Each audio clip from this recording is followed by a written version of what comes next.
खबरों के निष्पक्ष विश्लेषण के लिए सब्सक्राइब करें Jantantra TV and press the bell icon. Never miss any update.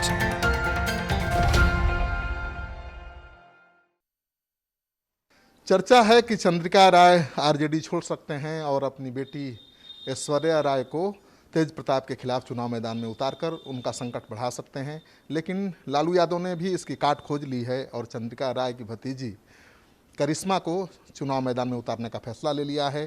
करिश्मा चंद्रिका राय के खिलाफ चुनाव मैदान में उतरेंगी और क्या होगी तस्वीर, चंद्रिका राय की लड़ाई कितनी दिलचस्प हो जाएगी, आप अंदाज़ा लगा सकते हैं। मेरे साथ हैं अभी करिश्मा, बात करते हैं। कहा जा रहा है कि तेज प्रताप की चुनौती बढ़ाना चाहते हैं चंद्रिका राय अपनी बेटी ऐश्वर्या को चुनाव मैदान में खड़ा करके, और उसकी काट के रूप में आपको लालू यादव ने चुना है। जी, मुझे नहीं लगता कि किसी के काट के लिए मुझे चुना गया है। I am an independent woman. I am a woman with an understanding of society in my own rights. तो किसी के काट के रूप में कृपया मुझे ना देखें, बस किसी की भतीजी या किसी की बहन के रूप में ना देखें। आप कृपया आप इस तरह से समझें कि मैं समाज के लिए कुछ काम करने आई हूँ, जग में आई हूँ तो कुछ नाम करके जाऊँगी। लेकिन ये तो चुनौती होगी, लोग कहेंगे कि आप चाचा को चुनौती दे रही हैं।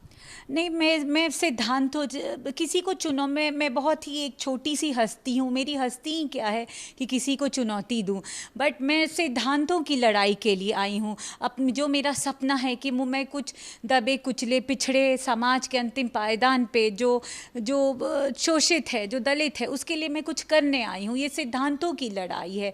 आप अगर कहें कि तुम्हारे लिए आँख ज़रूरी है या नाक ज़रूरी है, तो दोनों ही ज़रूरी है।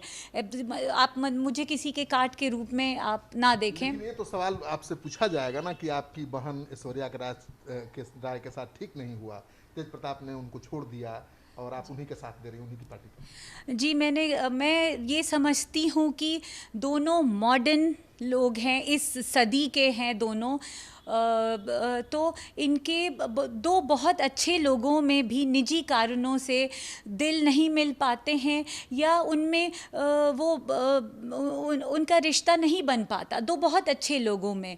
तो इस पे ये कोई ऐसा नहीं कि किसी ने किसी को छोड़ दिया, ऐसा हम ना समझे। बस बात नहीं बनी निजी कारणों से दो बहुत अच्छे लोगों में।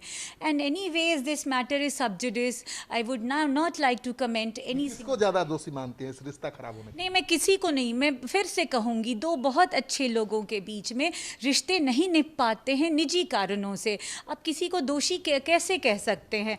और ये बहुत निजी बातें हैं।